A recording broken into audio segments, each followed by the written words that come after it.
6 o'clock, I'm going to go ahead and call this meeting to order. John, if you could call the roll, please. Member Atkins? Here. Member Conant? Here. Member Crawford? Here. Member Darcy? Here. Member Graff? Here. Member Hall? Here. Member Harris? Here. Member Holford? Here. Member Hovey? Here.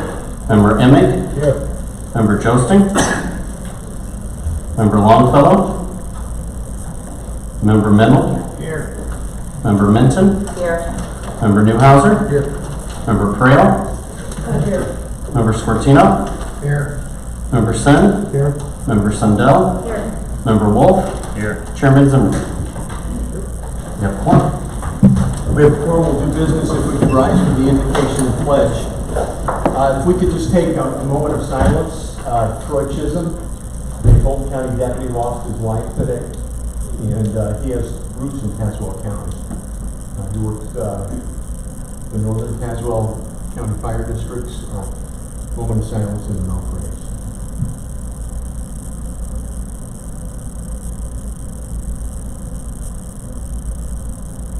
Heavenly Father, what a privilege it is to come into your presence.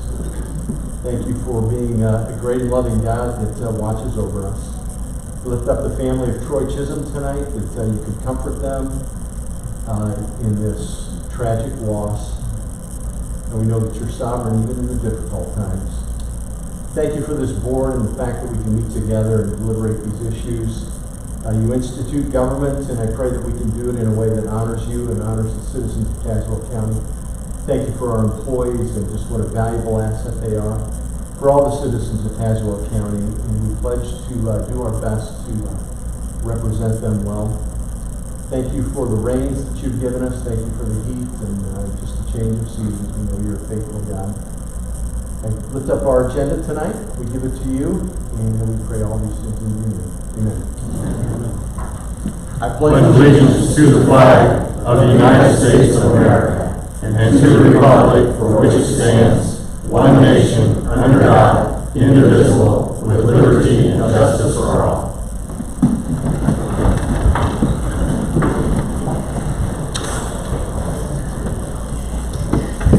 All right, any communications from members of the public or county employees? Any communications from elected or appointed county officials? Nick? Thank you, Mr. Chairman. I was out of town, or out of state actually, at the last board meeting, and about an hour after the board meeting ended, I watched our proceedings online. I enjoyed watching that. I was able to keep up. But I did notice 3 things that I'd like to bring to someone's attention about that video. The video started about 2 minutes before the actual meeting did. So there were comments that were being recorded and transmitted on the internet. I heard Mr. Crawford's voice. I heard several other people's voices. These were being recorded and transmitted over the internet, I think without people's knowledge. And I don't want someone to become an internet sensation by announcing a wrote about the Soviets like President Reagan did because of an open mic. So I would encourage you and the clerk to coordinate the starting of those so they actually start at the time the meeting starts rather than recording things early. My second point is, should someone become an internet sensation at one of our meetings, do we have to post notice that we are recording and video it? I'm familiar with things from the law enforcement standpoint that we have very strict eavesdropping laws in Illinois, and I don't want us to become afoul of that, put it in a county position where we might get sued or whatever. So I would like to see some follow-up done with the state's attorney's office to make sure. I know public meetings are open meetings and there's no expectation of privacy, but I would like to double check on that. And thirdly, I would encourage people that speak from the back of the room not to speak from the back of the room because you can't hear it. We need to use microphones. Everybody needs to use microphones. Thank you, Mr. Chairman. Thank you, Nick. Mr. Chairman? Yes. I wanted to congratulate Tazewell County and you and the board and the county clerk for putting that on. I thought it was excellent. I've had several constituents say they watched it and they liked it. However, I agree with everything that Mr. Graff said. I want to know what Russ said that was carved on the table. I'm afraid to ask. All right, any other comments, questions? Seeing none, we have one in-place meeting tonight, in-place executive committee. Sue, if you could call the roll, please. Chairman Zimmerman. Here. Newhouser. Here. Condon. Here. Darcy. Here. Rapp. Here. Harris. Here. Emmett. Here. Josie. Mennel. Here. Trail. Here. Sin. Here. Sundell. Here. We have a quorum. All right, thank you. So we tabled this at executive. We had a lot of different questions. This is executive committee, but I'd like to open it up to everybody for comments and questions as we go along, so feel free to ask your questions. We had questions that evening because the state statute says shall in terms of 500 registered voters, no more than 800 before you do a split. And so that's where the confusion came in, or the questions. So I'd like to just open it up to comments or questions? Yeah, Mike? What's the state's attorney's opinion on this? Mike, you want to come up and give us?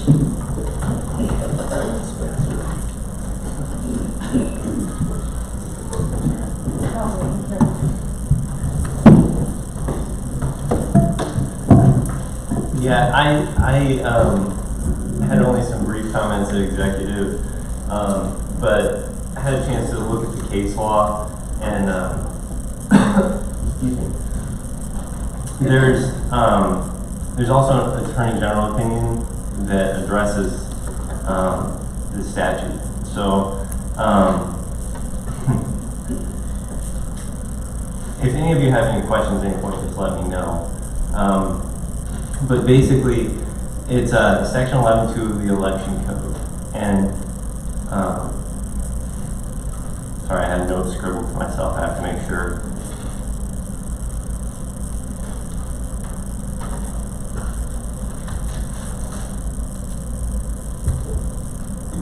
That particular part of the Election Code requires that the number of voters in the precinct be between 500 and 800. It does say shall. It does indicate that in no case the number of voters be more than 800. The case law and the opinion that I reviewed indicate that that particular statute is what they call directory as opposed to mandatory. And for the lawyers in the room, that might sound interesting. But the terms are different in basically the way that if there's any consequences to a violation of the statute.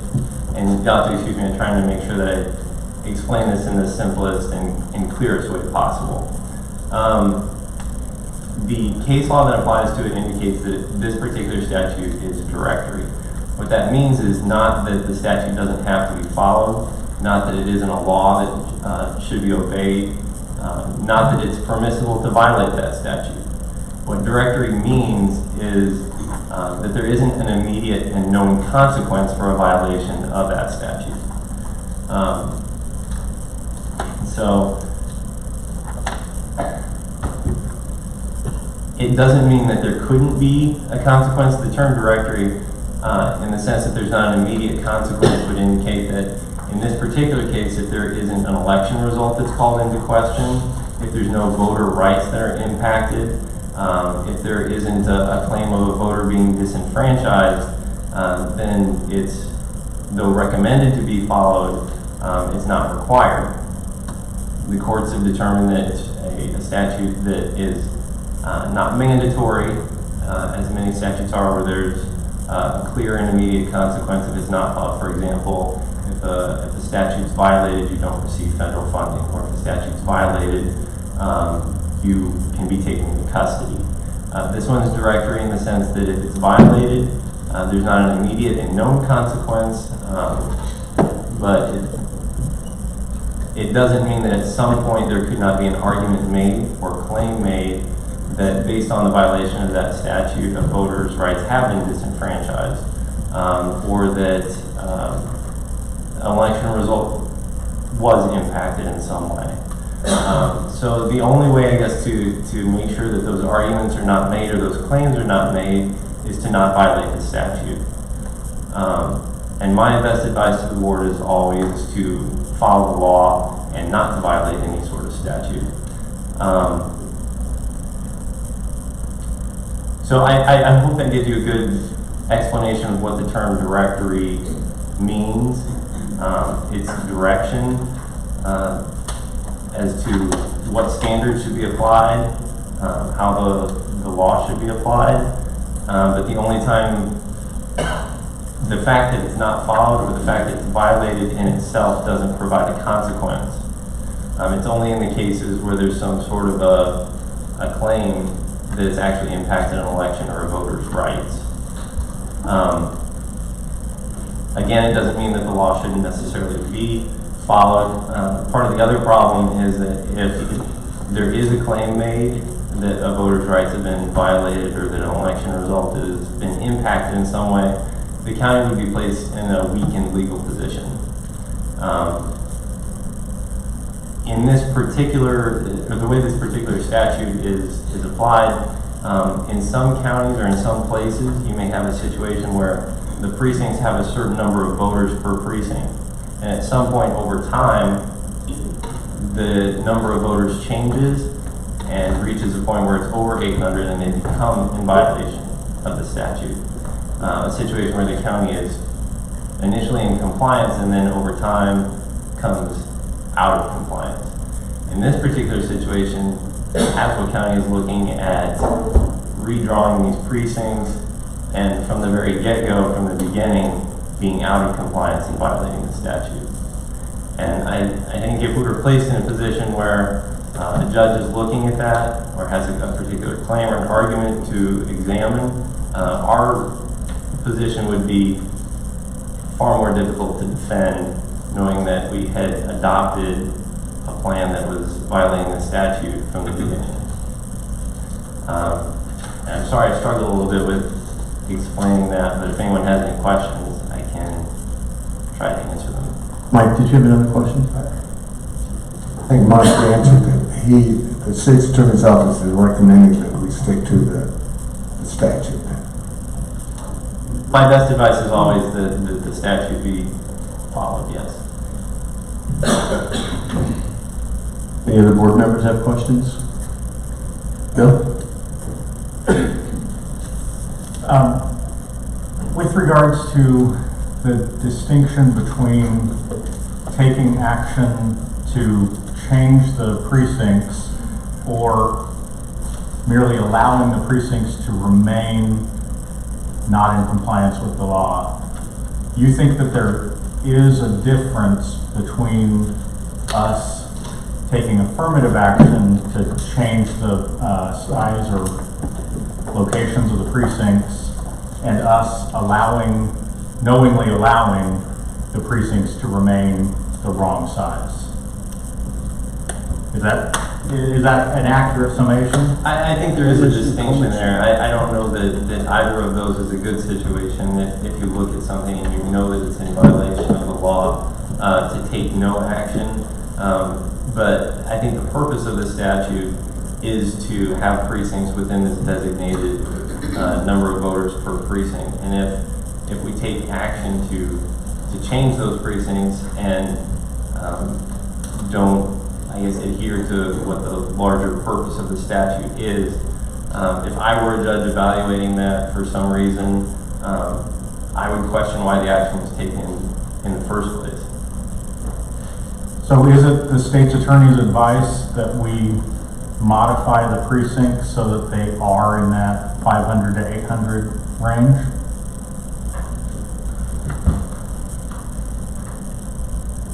It's my understanding right now we have a lot of precincts that aren't in that range. If we knowingly leave them like that, aren't we violating the law? I think it's technically, well, what the statute indicates is that if the county board chooses to change the precincts, that they should be within the 500 to 800 number of voters. I don't know that there's a specific requirement that the county take action regarding those precincts. Monica? Well,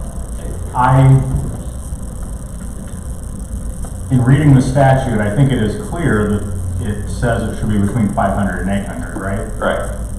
And so, although there's not a mandate that we lower the number of voters in a precinct, it still says it should be between 500 and 800, and if we're not between 500 and 800, we're not in compliance with the statute. Isn't that correct? I think that's a fair reading.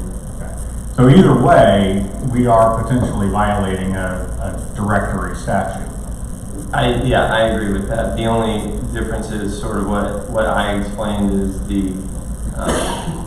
if you're in a situation where you come out of, you haven't taken any action, that you're now out of compliance where perhaps at one point you were in compliance and you're out of compliance through no action of the county board necessarily, as opposed to a situation where the board is choosing to take action and voluntarily and knowingly adopting precincts that are out of compliance. Could I ask one further question? I apologize.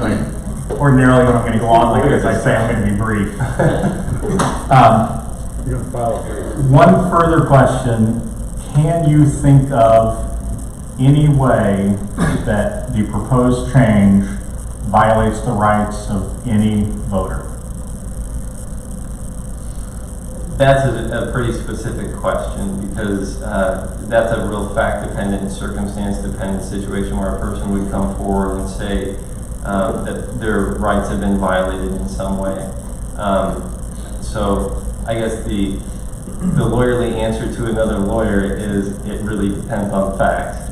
I'm sure there's any number of circumstances where someone could make an argument of some kind that their rights have been violated depending on the situation.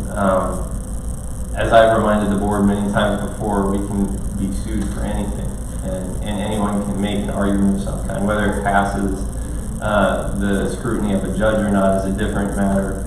I suppose perhaps if precincts had too many people in them, I guess just out of speculation, a potential argument could be made if there was too many voters, if someone was not allowed to get to the polls or was prevented from voting in some way, they could make an argument related to that.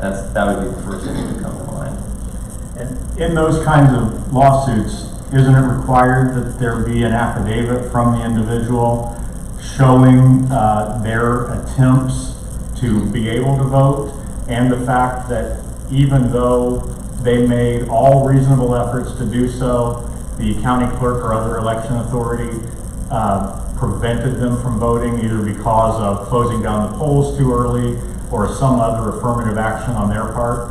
If they're in line at the time the polls are supposed to close and the county clerk allows them to vote, then the fact that they may have had to stand in line for longer than they wanted to, isn't there a case law that shows that that is not a violation of their rights? I believe that's all true, yeah.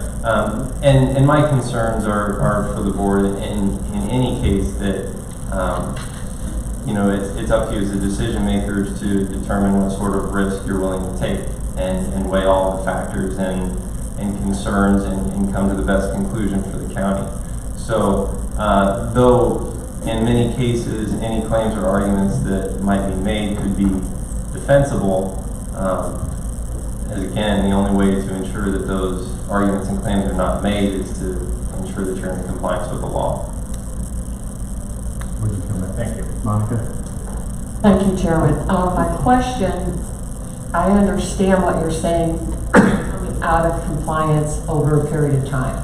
As well as Mr. Ackerman said, our population changes on the different areas of the county. But knowing that if we did do this, and I'm not opposed to redistricting or any of that nature, but I also was brought up to me today, the idea of the census is coming up, and which is that in a couple of years? 2020. Okay, so would that be a more opportune time Because as I see this, population is one thing, but it's registered voters is what we're supposed to be basing this upon. Is that not correct?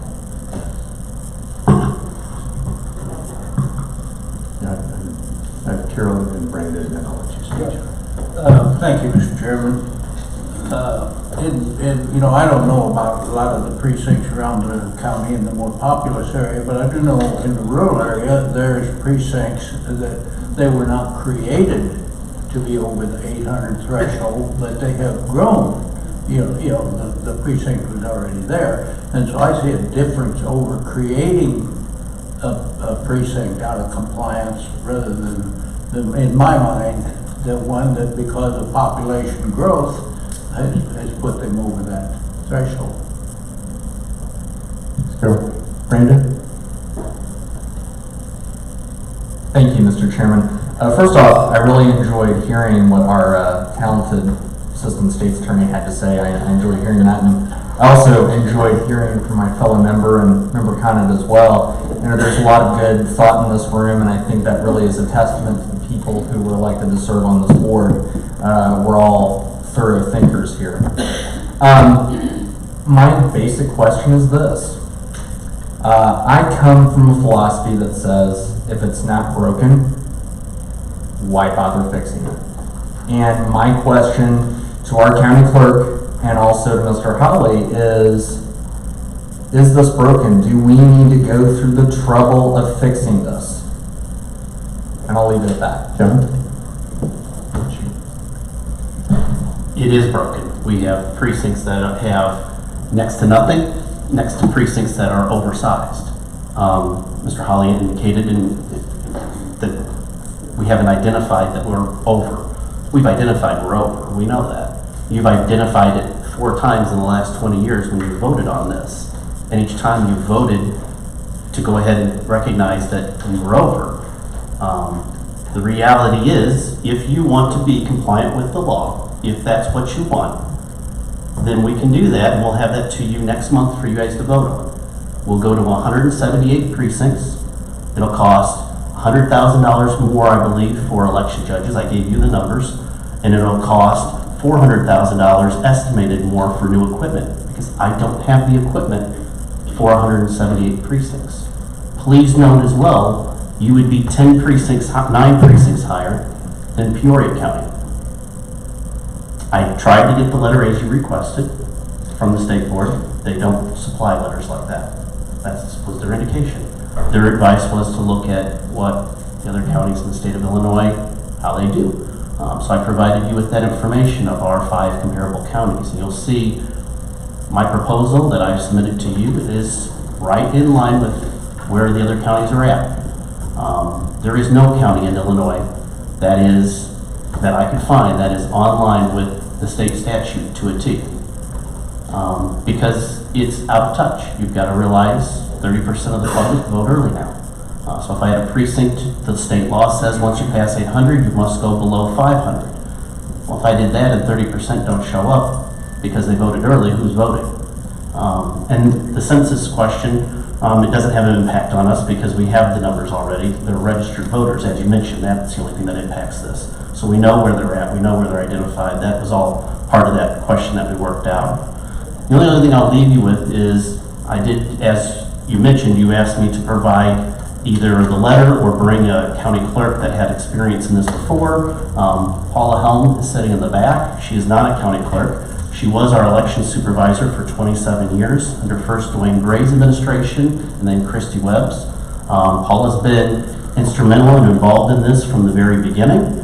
And she also represents our election company that provides us with the equipment. They oversee elections in 17 counties in the state of Illinois currently. If you have any questions about how this is done in our fellow counties, she would have that wealth of knowledge for you. So John, what are the consequences of just keeping the maps as they are through the 2020 presidential election? Because that's going to be a big election. Are there consequences for keeping what we have? No, there wouldn't be a consequence other than your standard for turning down my proposal is it doesn't match the law. And that we would not be matching the law in any sense by remaining the way we are after we've identified that we're out. So So I mean, that would be a board's decision, but I just find it hard to believe an opportunity like this to save money like our other fellow counties have around us, major money out of the budget, that the board wouldn't be interested. So the counties around us actually proactively reduce the number of their precincts like we're doing here, or have their precincts just grown out of compliance? No, the other counties have proactively, and you can see by the numbers, proactively moved. As a matter of fact, Champaign County, you can see, is reduced down to 118. That puts a population of 1,700 in each precinct. McLean County did the exact same thing. I provided you with those numbers. They would be way above my proposal. You know what, can I talked to Kathy Michael today. She said she hasn't done that in 9 years. She has a portion of it, but the city of Bloomington has their own election commission, and they did. If you take a look at the numbers, I believe the city of Bloomington has done more than. But Kathy did, okay. We don't have an election commission dividing our county in half. So there was a Senate bill this year, 1147, proposing making precincts larger, and it didn't go anywhere. So the legislature, I think, spoke on this. John, would you be willing to, if we pass this tonight, would you be willing to provide a letter on your letterhead signed by you saying that you understand that this isn't necessarily compliant, that the Illinois State Board of Elections says it's okay because it's optional? And optional is your words that you used a couple times in the executive committee. No, I wouldn't, because it's your decision, not mine. You need to vote on what you believe that. It's clear, I just give you a recommendation and you guys vote on it. Furthermore, it was guidance provided by the State Board of Elections of how it's been done, and no, I wouldn't say that they said something on a piece of paper without them, especially since they don't want to submit that letter to you. Okay. But you said that a couple times. It's different because you're proposing it, but you're asking us to stamp our approval on it, so. And then we'll come back to that. Russ, I'm going to get some more questions. Were some people performing? No. Oh.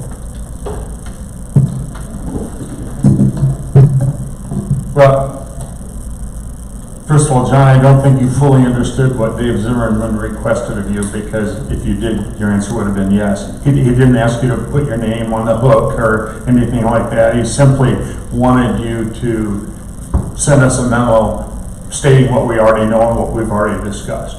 So I would hope you'd reconsider that. Second of all, there's a short-term and a long-term fix on this, okay? And by the way, I can't imagine Russ Crawford in all the years I've been here ever standing up and saying, ignore the law. That's exactly the opposite of what I always do. On the other hand, it's always a new day. So let me just say that I believe that the long-term, or the short-term fix is, and if this was a resolution that would have many whereases, and one of them is the whereas many other counties do this, and the other one is Tazewell County's been doing it for a long time, and so this is not something that we just all of a sudden fell off the turnip wagon, and because of that, and because the expense of this thing is not in our Tazewell County budget. So where the hell are you going to get the money to pay for all that? And you think I want to go to my neighbors and constituents in Washington and East Peoria and all over the eastern part and say, hey, by the way, we've been doing this stuff for a long time, but we decided all of a sudden there was a technical comment in the state law that we needed to follow, and so basically we're going to spend a whole lot more of your taxpayers' dollars for this. They'd say, don't come in our backyard anymore. That's what they'd say. So that's the short-term fix. So I don't want to say we ignore it, but we do it diligently with comments from the county clerk. But the long-term fix is, and I disagree with whoever said this. I worked for 8 years for Jim Edgar, and all the time we found deficiencies in state law. And sometimes when there's a variance between what state law says and what people do, you try to, it's the whole nature of law enforcement, you try to fix what people do or what they don't do, okay? But there's another remedy. You fix the law. If the law doesn't make sense, you fix the law. I bet a week didn't go by that we not only wouldn't contact the state rep or state senator to modify the law, but most of the time, because we had a big and a talented office, we would write the fix, we would write the cure of the law, and then recruit some state reps and state senators to sponsor it.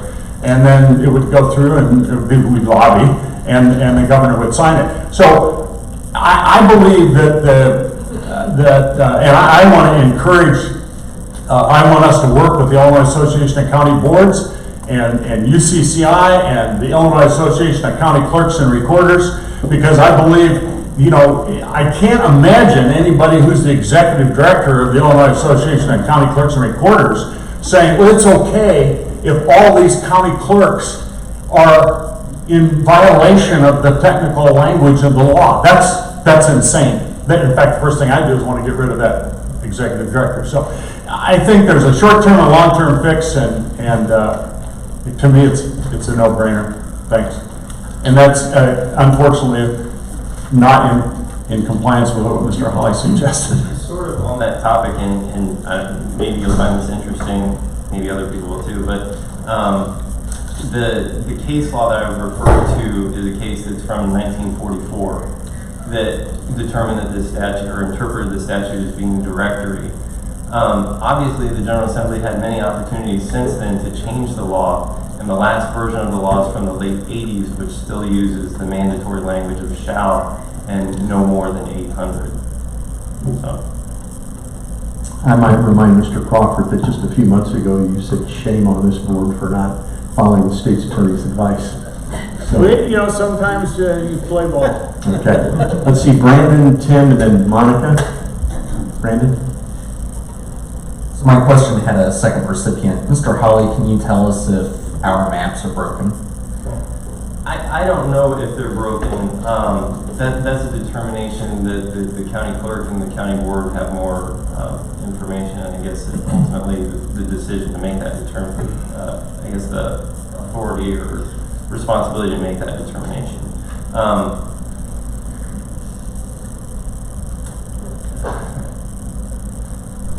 I guess maybe it's fresh in my mind because I've had to deal with it recently, but I think about a car that's broken.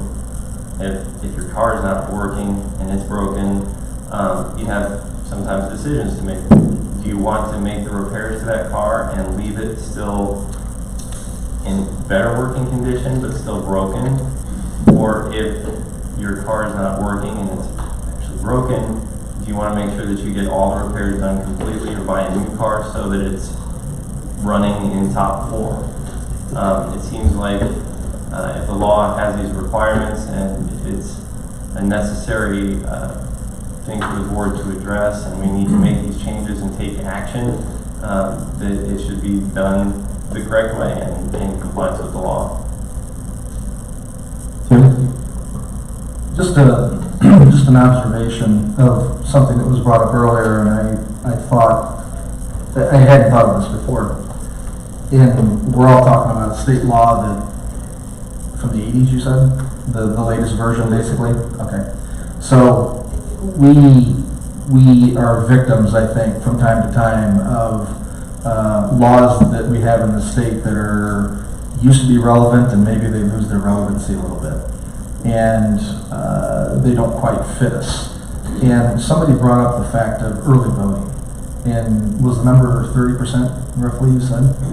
So I guess my question would be, I know we were mandated at a certain point to allow for early voting. When was that? Does anybody have an idea when that came about? Ballpark? 2 years, 5 years, 10 years? At least 10. 10? Okay. So that number of 30% is pretty astounding in my opinion. And I would look at that as probably one, I'm not saying it's the problem, but I can see where that's causing this imbalance of voters that would actually attend or participate in a polling place. They're coming here to do it early. So I could see where that would be somewhat of the root cause of the variances that we're seeing. Now, I don't know whether we can predict that that's going to continue to happen or those numbers are going to continue to go up, but I would see that as something that we might want to pay attention to, because that might be a situation where if you're planning on having 800 voters, roughly, vote in a precinct, but 30% of them show up in Pekin to do it 2, 3, 4 weeks early, then obviously those numbers are going to continue to be skewed. So I just want to throw that out there as that's something that probably didn't happen in the 80s. I think that's a fair assumption, but the law was contemplating the fact that everybody would attend a polling place. Well, now we've created, or they've created, an early voting proposal, which we abide by, but now that might be causing our problem that we're dealing with tonight, so. Monica? Mr. Ackerman, you said that the census wouldn't have anything to do with that. Well, I disagree with that on the basis that those are registered voters that are moving in and out of this county. So I do think that that would have some sort of impact on these population of registered voters. But those updates have already been made to our system. Our system's more current than your census numbers. So that's why the law lays out that every odd year, our next opportunity would do this would be 2021, because then we base those changes off of the maps that were generated in the election that year. So it doesn't allow for any changes due to the census at all. Those people are already identified in our system as living at that address. We already know where they're at. It's just a matter of how many of them turn out to vote. And that's what sets that number then for us to utilize for redistricting. So even if somebody hasn't updated their voter registration with us, if they don't come vote, that information is not utilized in redistricting the maps. It's only the registered voters that voted in that gubernatorial or presidential year election that set the tone then for the next year. And again, we won't have the opportunity in 2020 to update this. We'd have to wait until 2021, and even then we won't have census information. We would have it afterwards because we have to have this decision set by June. Mike? There's a lot of confusion in my mind about this whole picture. And I'm not going to vote for it. I'm not going to support it because I don't think we have everything in line. And if we want to make some changes, I think the board, a small committee or something, ought to be involved in the development of this, along with the county clerk. Because they're throwing huge figures out here that are hard to believe. And I can't support it right now. So on that topic, I don't think we had a motion to take it off the table. So we have to redo all this conversation. Motion to take it off the table by Monica. Can I get a second from the executive committee, Mike, to take it off the table? All those in favor from executive for taking it off the table signify by aye. Aye. Those opposed, okay, so now we're off the table. So, all right. So, let's see. Nick, you had something you wanted to say? My question is to the clerk. We've made some changes in judges' salaries and some other things. If this is not approved tonight and we leave it as is, how much more expense will this cost the county? Second. So your previous number that you had used, let me get to it real quick here. I apologize for not having that on. So you were at 110 at wait a second. 135 by 5 is 675. We have 2 elections. That's 1,350 election judges at $110 each. So that would be the budget number for next year would have been $148,500. With the change in election pay we did, it's $165. Give me a second, so 135. If we leave it the way it is, right? So 135 by 5, again, is 675 by 2, and then times that by 165. So the new budget amount would be $222,750. So the difference would be 148, 500, $74,250. Thank you. And that's all attributable to the raise in the judges' salaries? Yes. Okay. Mindy? I just wanted to say, John, I think everybody does appreciate what you are trying to do.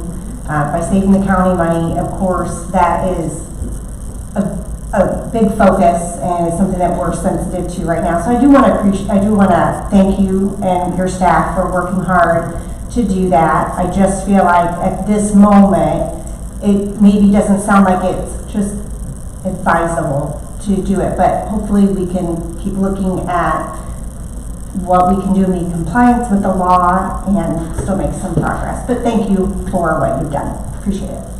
Indeed. So, executive committee, so if it's back on the table, I don't need another motion, do I? It's on the table now. No, we took it off the table, so I don't need another motion. Right, when you move to take it off the table, that brings it back to consideration, Okay. so there doesn't need to be another motion For the committee. for it to be For the committee. considered. Okay, so for executive committee, I'm going to do a roll call, and yes would be to approve the maps for tonight, and no would be, we'll do this in 21, I guess. So, Sue, could you call the roll? Newhouser? Yes. Connick? No. Darcy? No. Graff? Yes. Harris? No. Emick? No. Mennel? Yes. Frail? Yes. Sin? Yes. Sundell? No.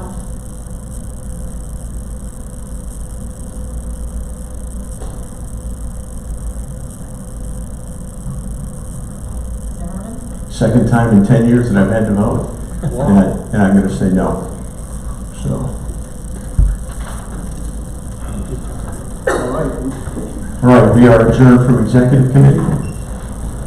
I apologize, I failed to introduce our new ROE. I meant to do that before discussion. Jeff Eckena, can you step up, please? Patrick Durley is retiring Friday. Yes, he is. And Jeff is currently the assistant, and he will be taking over as the new superintendent for the Mason Woodford Tazewell ROE office. So, welcome aboard, Jeff. Thank you. All right, thanks for coming.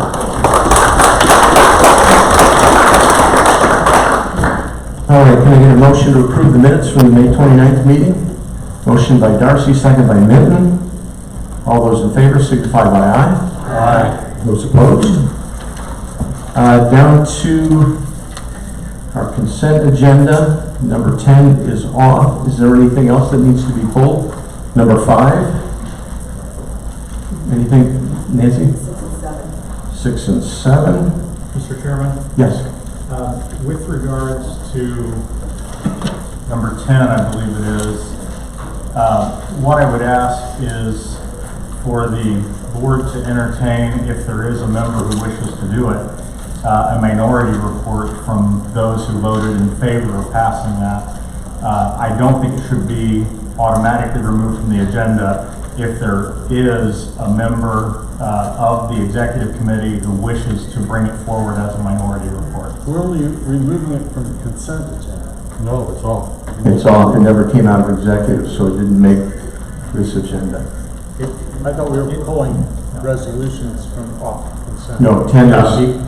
Yeah, go ahead. I took your comment to mean that it was off the agenda entirely. That's correct. And what I was pointing out as parliamentarian is that there is, under Robert's Rules of Order, a possibility of a minority report. Our board rules don't particularly address it, but we have adopted Robert's Rules of Order. And so if there is a member of the executive committee who wished to bring it forward as a minority report, it is on the agenda. There would need to be a second for it, who would also be a minority member of the committee, someone who had voted for it.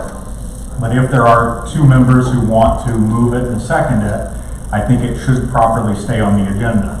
It obviously could not be on the consent agenda, since there would have to be this special procedure to move it forward, but I think it properly should stay on the agenda. So I'm not familiar with that. Most people aren't. Minority reports do not happen very often, but Robert's Rules of Order do allow for it. And I would still move it.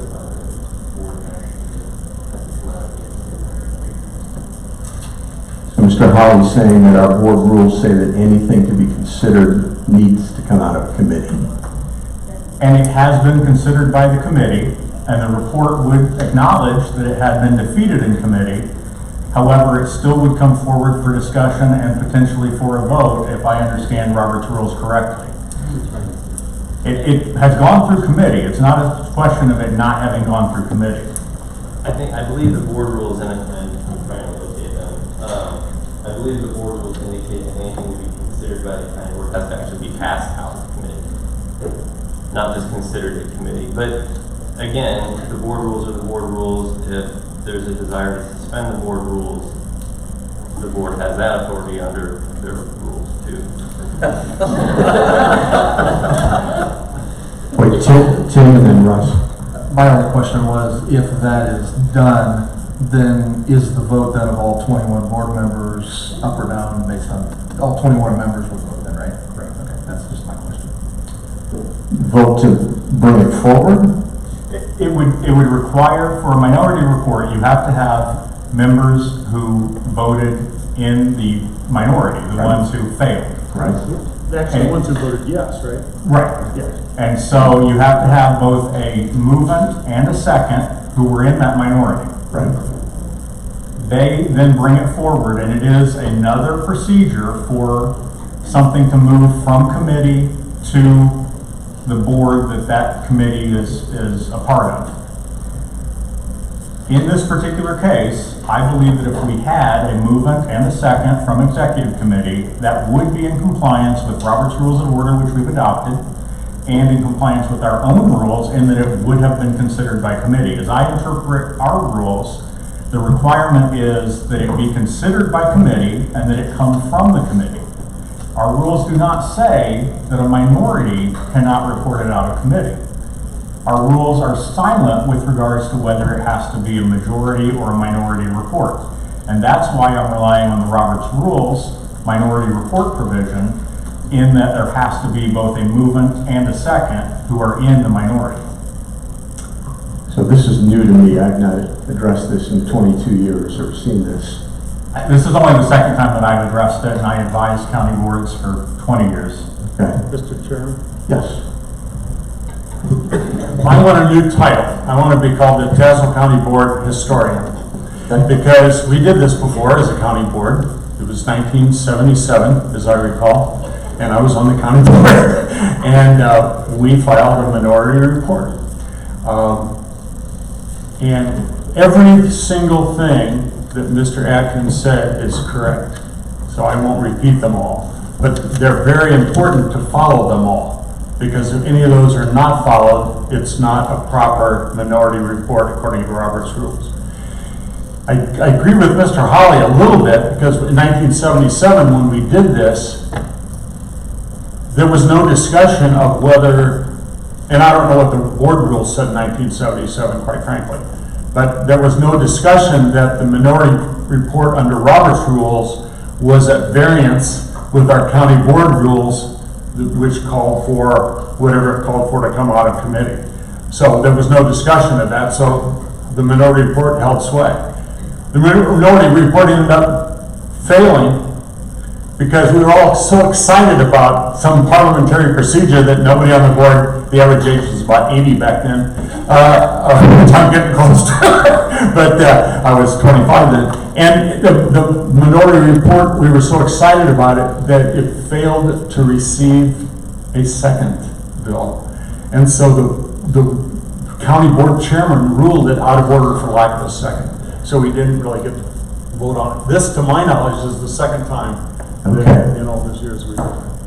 I was able to take a look at our county board rules, and it does indicate that it is reported out of committee, not necessarily passed out of committee. So that was probably the same copy of the county board rules that were at some point passed on to me by some guy named Atkins.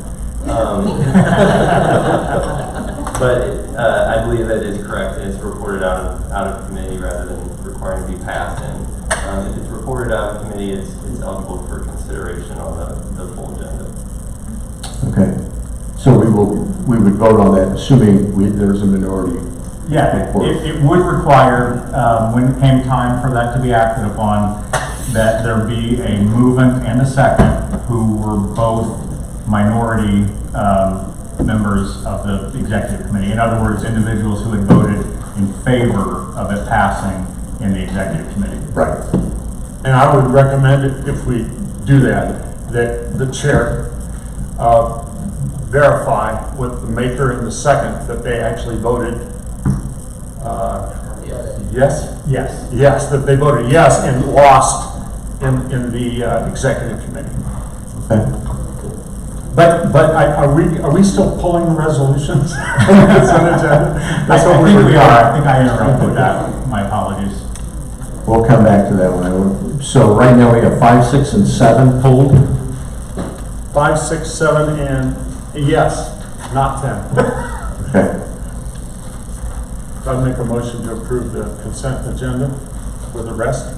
Well, I want to get number 10 taken care of first. And Nick, you made a motion for the minority report. Okay, is there a second? Okay, a second by Greg.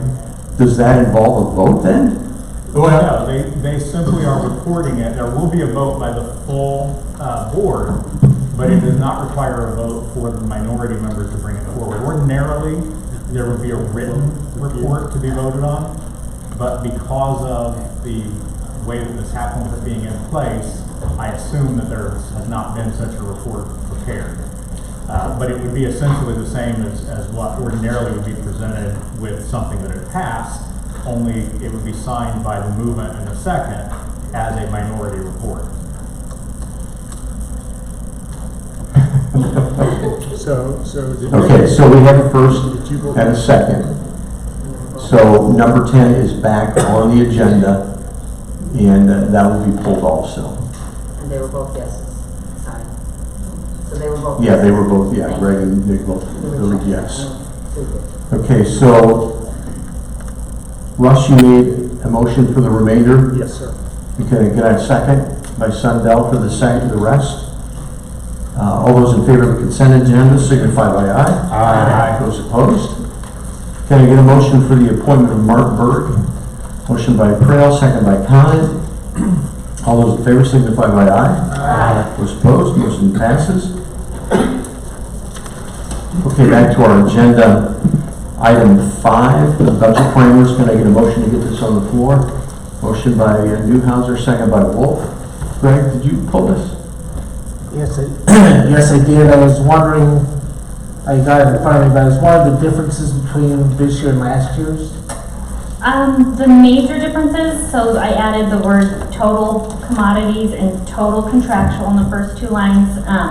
So we'll be looking, instead of looking at those down to the itemized view, we look at the total. And the reason for this is a lot of times someone will say, so I need $500 more in office supplies, but I don't need $500 in the same line item of whatever would be commodities, right? And so they were like, can I move that? So what I'm just trying to get them to be able to do is just kind of work within that, that area. It allows people to really manage their budgets instead of holding them to something. So we would be looking at that as a total. The capital expenditures would be the same as last year. No new FTEs would be the same. 150-day postponement would be the same. The non-union increase, this is a little bit different.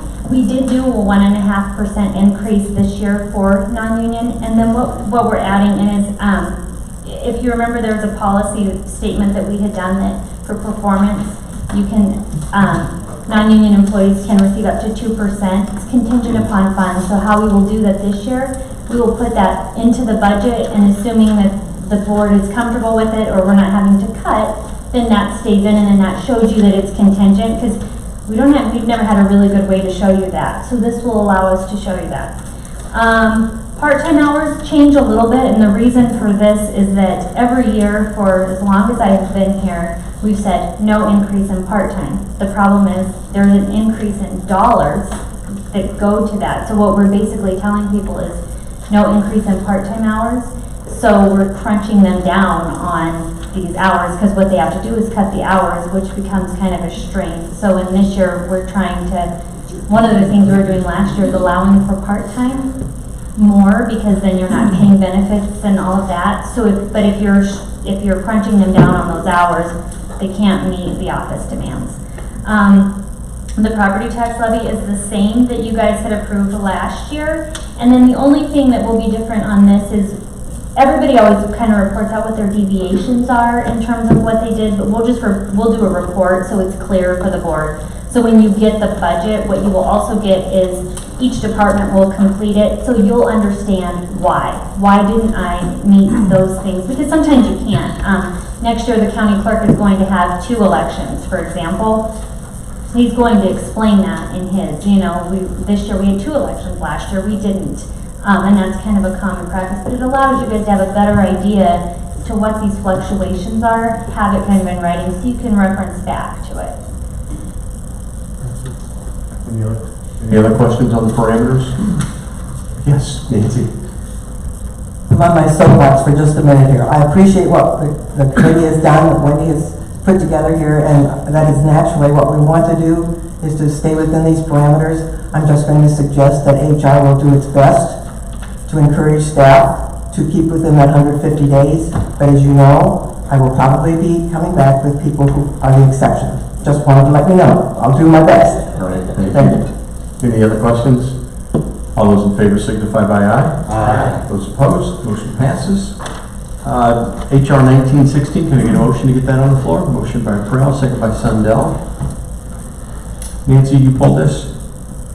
I pulled this only because I pulled this only because that's been the practice to bring the HR requests to all of the board members. If there are any questions, feel free. I think we have all the information you need from the various people who have brought the questions to us. Russ had a question, I guess. Well, Mike and then Russ.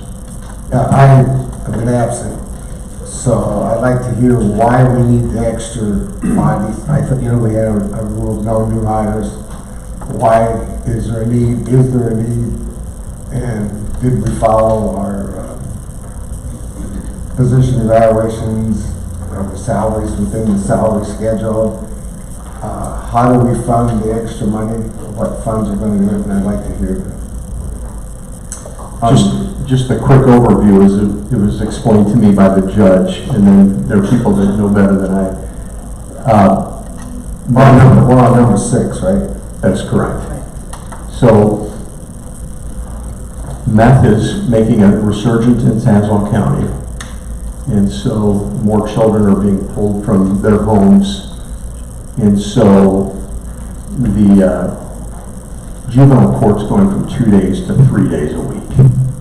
And so that's the justification, because if you've ever been in the foster system, I mean, it's amazing the number of people involved in that situation. So that's the reason, or the justification for that. As far as the salary and things to that, I can't comment on that. For the salary for that position, it's a grade 18.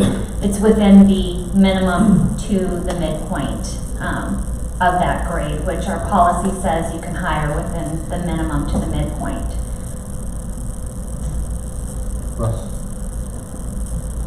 I'd like to, how are we funding? So yeah, these would have to be funded from contingency this year for the remainder of the year, and then they would go and be, I don't believe that, I know that in, so right now we're talking about the judge's budget. I do not believe he has the funds to cover this. Now, he did apply for a grant. It will be about $17,000. He's asking for a $20,000 increase plus the little bit of benefits that will be on top of that. So the county would have to fund that, and that would be from contingency because these weren't planned. Russ?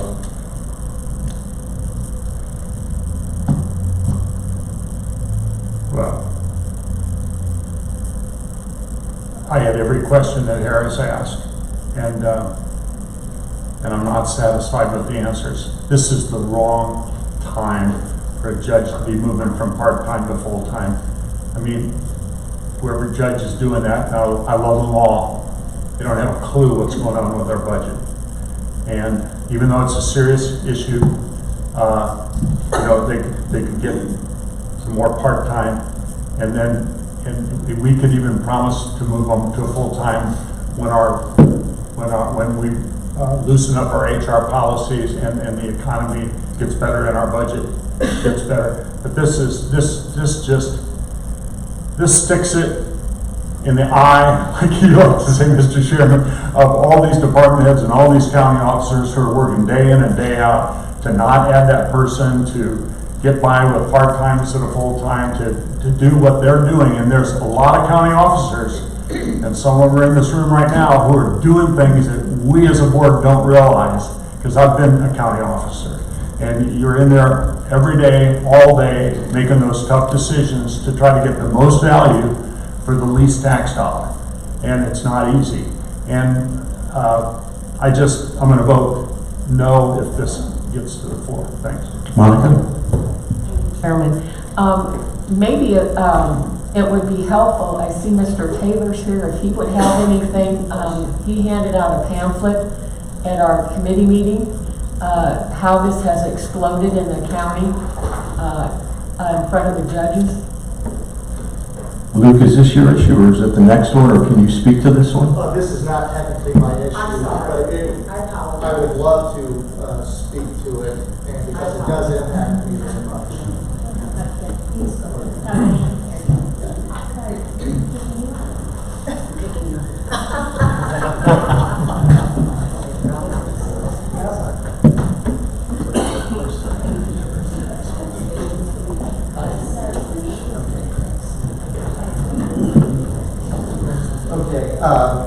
Anybody that doesn't know me, I'm Luke Taylor. I'm the public defender for Tazewell County.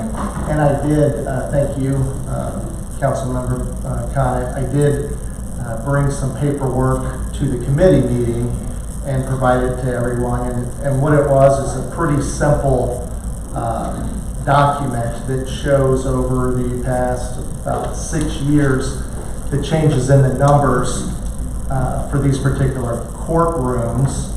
And like I said, this is very similar to my issue, which is the next one. So I may mix them, and I apologize ahead of time. But just concentrating on what the judge's issue is, here's the situation. In 2014, there were 116 juvenile abuse and neglect cases filed in this county. 2015, 124. 2016, 147, 2017, 142, and then last year, 217. So more than 100 more cases were filed in 2018 than in 2014. And this year, we're projected to hit 280. And honestly, I'll jump to the punchline on this. You desperately need another court day in juvenile court. And when you have a court date in juvenile court, it brings in 3 attorneys for every child that's brought into the system. The attorney for the child, which is the guardian ad litem, and that's the actual number 6 I think we're talking about here. But you also need a public defender also for the mother, public defender for the father. So for every child or set of children that are brought into a case, that's 3 public defenders involved. Now, just focusing on the GAL situation, here's the deal. Here's what I know that the juvenile court judge is going to have to do if we don't fund and provide another guardian ad litem. He is going to expand the court dates. Instead of 2 days, it's going to be 3 days a week. And he's going to appoint private attorneys to represent these individuals as guardian ad litems. And at the conclusion of these cases, which take on the average of 2 years from beginning to end, that private attorney is going to submit a bill, and Judge Cusack is going to look at it, all due diligence, make sure it's reasonable, and then he is going to enter an order that the county pay that bill. So from a financial standpoint, it makes perfect sense to do what the judge is suggesting, because right now this board pays this individual in this part-time position $55,000 a year, plus all the health, dental, and IMRF benefits. What he's asking for, that's for a part-time individual, part-time attorney. He's asking for approximately another $20,000 and the marginal increase from the IMR benefit.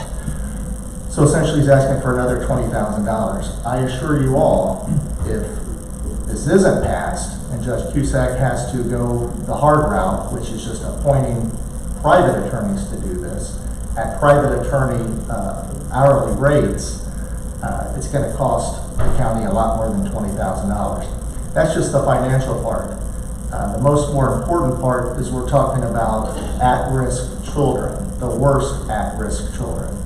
And one of the things I can share with the board that Judge Cusack has brought to my attention is obviously with this huge increase in the number of cases, it takes that much longer for their cases to come back around. Typically they come back around every 3 to 6 months, but that's had to be stretched out because we don't have the resources. There's been 2 occasions where these children have tried to hurt themselves because they're away from their parents, they're not getting the type of services that they deserve. I think you probably heard about DCFS and the tragedy. One of them was just over in Bloomington and one of them was up in Chicago.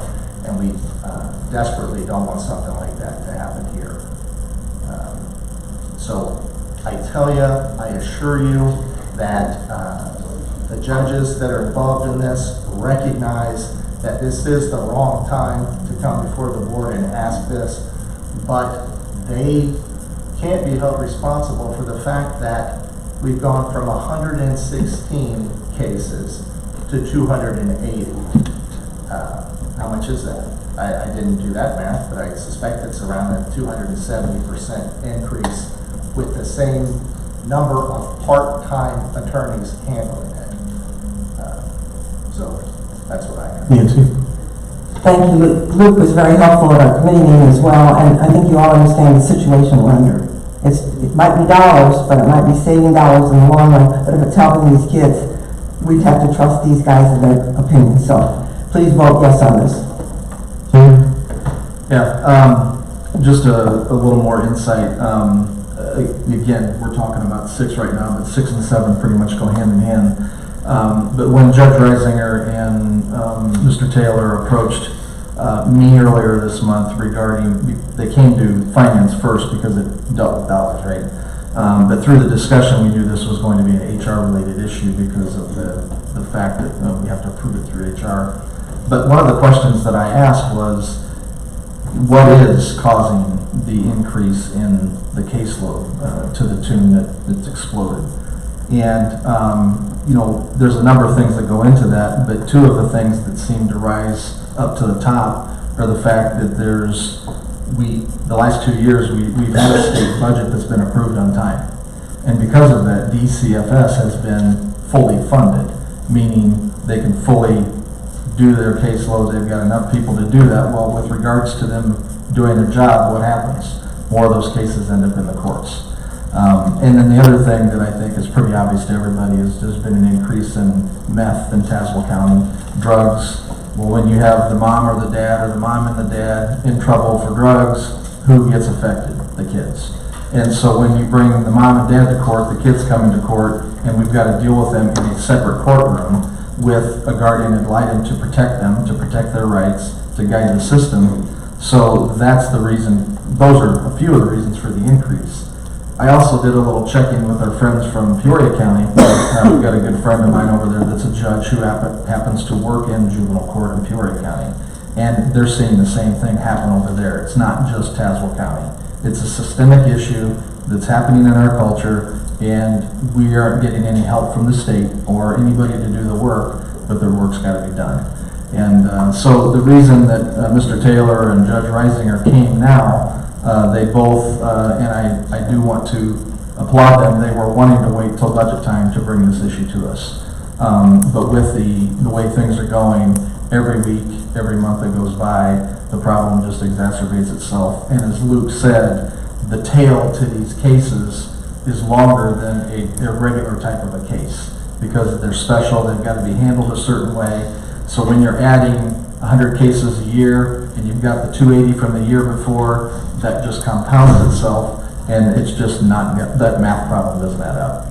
So I just want to let everyone know that in committee, the committee passed these unanimously, both 6 and 7, because they do kind of walk hand in hand together. And we know that this isn't going to be a permanent fix. It's going to be a Band-Aid, we hope, to get us through a while. But at least both gentlemen came with a compromise to try to help fix the problem. And then just in general, our court system here in Tazewell County is under a lot of strain, and it's going to become more strenuous because of the fact that we're losing 2 judges. So the caseload that runs through Tazewell County is going to have to be handled by the rest until new judges can be appointed to fill those positions. And that's probably going to take 90 to 120 days to accomplish all of that. So our courts are strained as it is, and now that's going to be compounded with the fact that we're down 2 judges in the next couple months. So with that, I voted in favor of both of these. Again, I would urge everyone to do the same. Thank you. Thank you, Mr. Chairman. I'd like to thank Mr. Taylor for bringing this information to me. I have a foster child, and I'm aware of the DCF system and the numbers, and it's staggering. It's not a good time to do it. There's never going to be a good time to do it. But as you said, they'll be paying for judges. We'll be paying for judges hypothetically, even if we say no. So, and that, we cannot control that amount. We can't control that number. This number maybe isn't something that we wanted to deal with right now, but we at least have an idea. And so I would be voting yes, and I appreciate your information. Russ? Okay, well, Uncle, but I got really bad news. I agree with everything that Luke said, and I've been a supporter of law enforcement all my life. But we're talking about the public defender budget and the court's budget. I got really bad news. What's one fund in Tazewell County that's in the most trouble? It's County General Fund. And when we're talking about meth or these other related issues that are all part of the social fabric that's disintegrating in our society today, and we still fail to address root cause, and we're going to have more and more of this. If you think that the state's attorney's budget, if you think the sheriff's budget, if you think the circuit clerk's budget, if you think the court services budget, if you think the health department budget, I'd go on and on and on. All of those, except for health department, is paid into the county general fund. It's a big black hole. And so, whatever Luke's telling you is just a little teeny pimple. It's all dark looking out, and it's lots of budgets. And so if you think, well, we've got to help because of meth, we're going to help the public defender, but we're going to ignore circuit clerk and the sheriff and all the other people who are part of the criminal justice system, it doesn't work that way, guys. Thanks. It's not a temporary fix. This is going to be forever.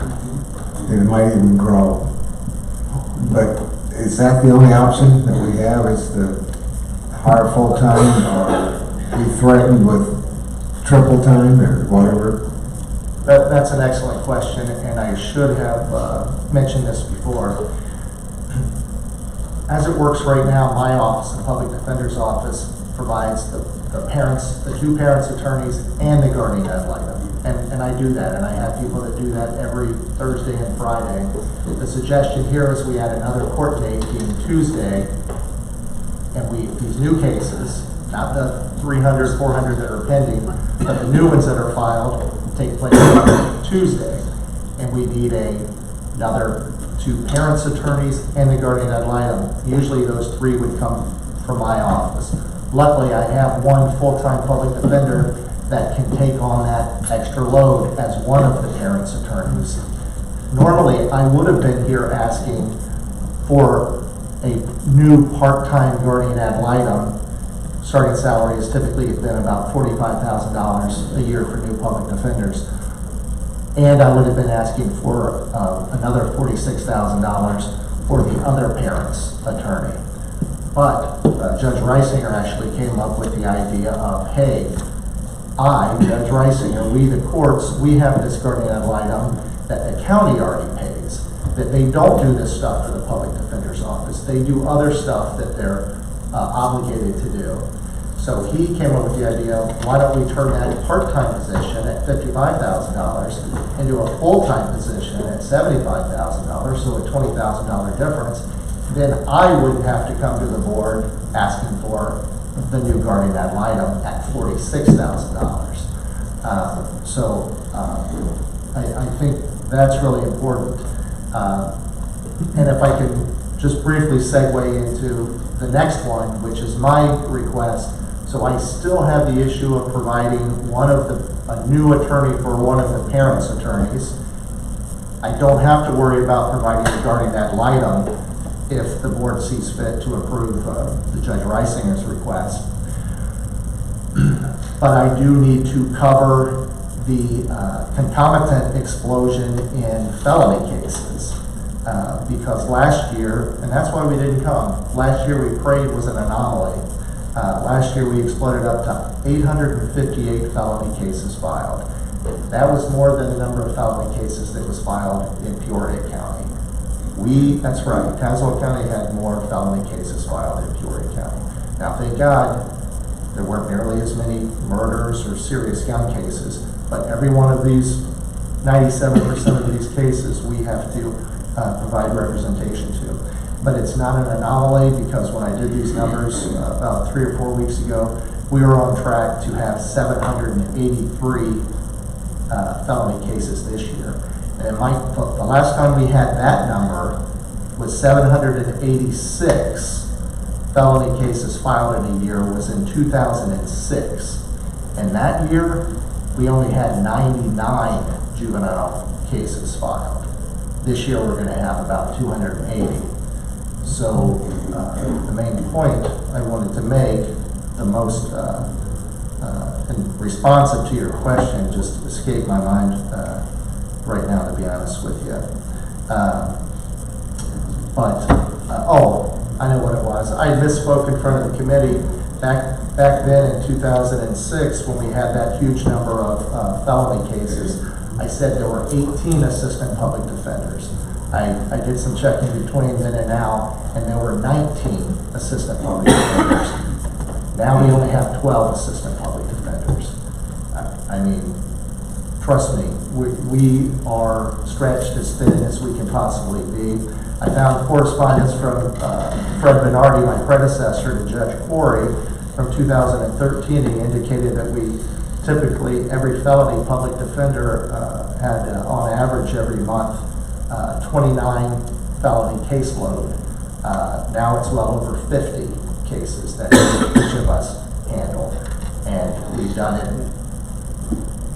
with 12 people. We just need 13. I'm asking for the one additional person. They're going to spend half their time in that juvenile courtroom helping out in that load. The other half of the time, they're going to come into felony court because those are going to run side by side. Luke, we appreciate the efforts of your office. So any other questions on the guardian ad litem? All those in favor of this signify by aye. Aye. Those opposed? Motion passes. Just stay up here one more minute, Luke. Can I get a motion for HR 1917? Motion by Sundell, second by Prail. Any questions on this one? I think we covered that. Any more questions? All those in favor signify by aye. Aye. Those opposed? Thank you, Luke. Thank you all very much. All right, item E1998 that came out of committee tonight, the minority report. Can I get a motion to get this one? Motion by Graff, there's a second by Minton. Mr. Chairman, I have a question. It's a parliamentarian question. Yes. My question is to our parliamentarian, can this motion now on the floor be tabled or amended? Yes.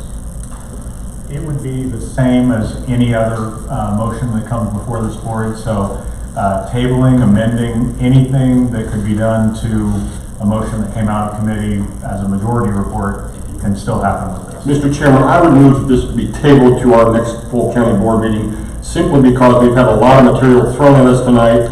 The resolution as it's written now is incorrect. because it didn't come out of the executive session or executive committee, I would like to personally add a couple of things to it. So I would move that this be tabled to our July county board meeting. Second. You want to table or send it back to executive committee? Where we'll handle it? The difference Does it make a is difference? that there's no discussion on a tabling, there is on a refer back. Well, I just want to get clarification on where you want to send it. Well, it didn't come out of executive, it died in executive, so I would say it would come back to full board. Okay, table until next month. Motion by Graff, second by Bill Atkins. But can you make changes to it? What? 1 second here. I don't want to make things more difficult, but the statute does say that those changes would be made at the county board's meeting in June. Actually, they give you, if it could be tabled tonight and then action taken in July, but it has to be taken by July. If they make a motion to table, that was an option. It could table in June, or take action in July, but no later. Okay, I do see that. All right, I just didn't want the board to get too far without addressing that issue. Thank you. Okay, all those in favor of tabling this until next month's full board meeting, signify by aye. Aye. Those opposed? Raise your hands. Okay. So you want to stay on that? All right, so we'll bring that back next month. All right, any unfinished business? Any new business? Yep. Monica, yes. Back on to tabling this. And Mr. Graff said he wanted to add some things. Is that what you said, Nick? The resolution as it's written now is not correct because for one reason, it didn't come out of committee. I would like to add a couple whereases that Mr. Crawford talked about earlier. One of those being a whereas that 30% of our voters vote early. A couple other things that I would like to include in that. Okay, that will be okay, just kind of to amend that or something, that would be okay? Technically, the proper procedure is for the minority members to put together an actual written report. Because of the in-place committee meeting, there wasn't a chance to do that. That's why I second the motion to table, because I think that Mr. Graff's proposal is actually to do this more in accord with the rules than what we might have been doing if there weren't a written report prepared. Great, okay, thank you. So I have a question. It's a procedural question for public parliamentarian. So is your anticipation that, basically my question is, who does the next step? Is it a committee, or is it just the number of county board members that happen to have voted on the motion, and the minority report? Yeah, as I understand it, for a minority report, it only takes two, a movement and a second, to bring the report forward. And so any number beyond that can sign on the minority report, but it can only be those who voted in the minority, those who voted in favor of it in front of the executive committee, or in the executive committee rather. So I would think that the two that moved, Mr. Graff and Greg, were you the other one? Yes. Okay, so the two of them would need to sign this report. But I think that other members who voted for it could also sign off on that as well. If they were, but they must be on the executive committee, and they must have voted in the failed. Okay, thank you. So then next month, when we bring this off the table, Nick or whoever else would like to, will make motions to amend the report that came. The report doesn't have to, what Nick has pointed out about presenting some additional whereases, ordinarily the minority report would not mirror necessarily what was presented to the committee. The minority would report why it is that they voted in the way they did and what they think should happen, and that could include some additional information that was not before the committee, but what motivated them to vote in the way that they did. It's basically their report on what happened at executive committee and the reasons that they think that the board should act in whatever manner they're asking for the board to act. So again, my question is, what are we taking off the table next month? The resolution that was defeated, and then in committee, and then we're going to add some whereases, or? It will be changes to the precinct boundaries and polling locations as was proposed. However, there will be an actual written minority report, which is what should have been done really in order to bring this forward.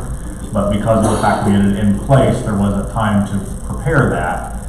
But Nick is saying that he will prepare such a report.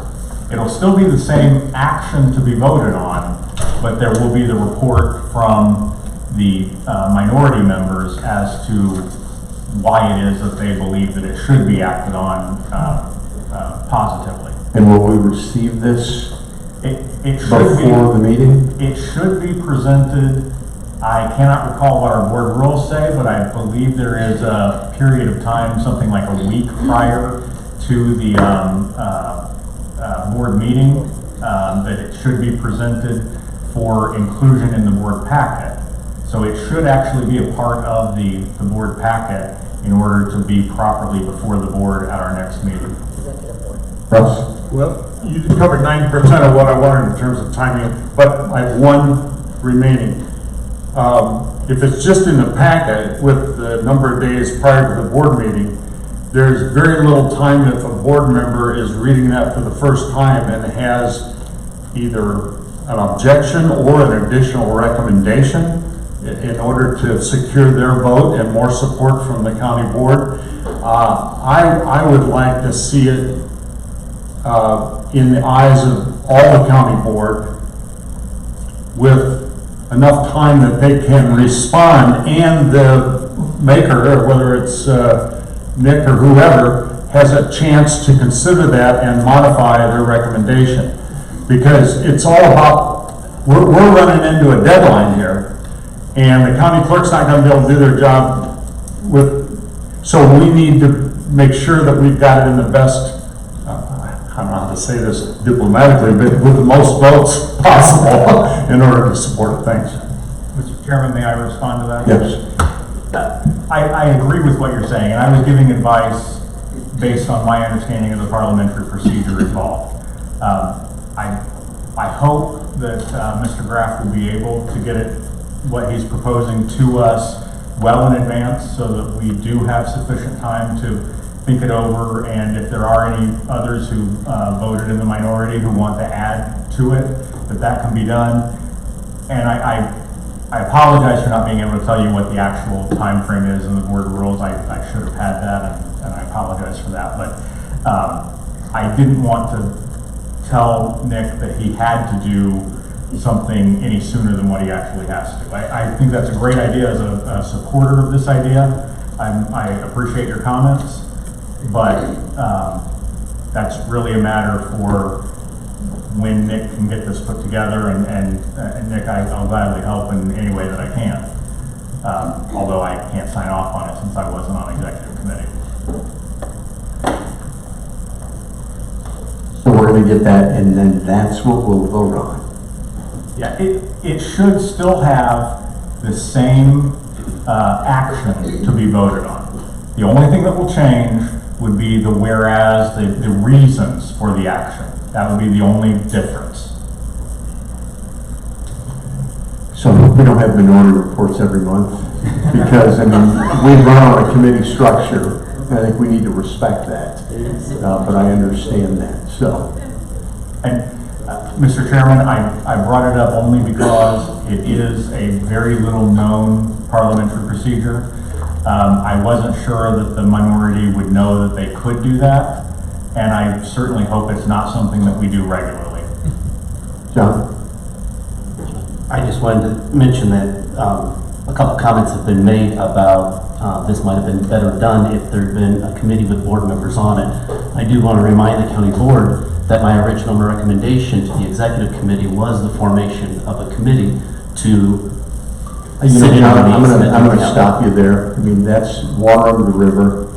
I would encourage you to work with the state's attorney before you make these things so that we're not in a situation we're in tonight. So, okay, so we'll take care of that. Any other new business or unfinished business? The bills were sent out. Can I get a motion to approve the July calendar? Motion by Wolf, second by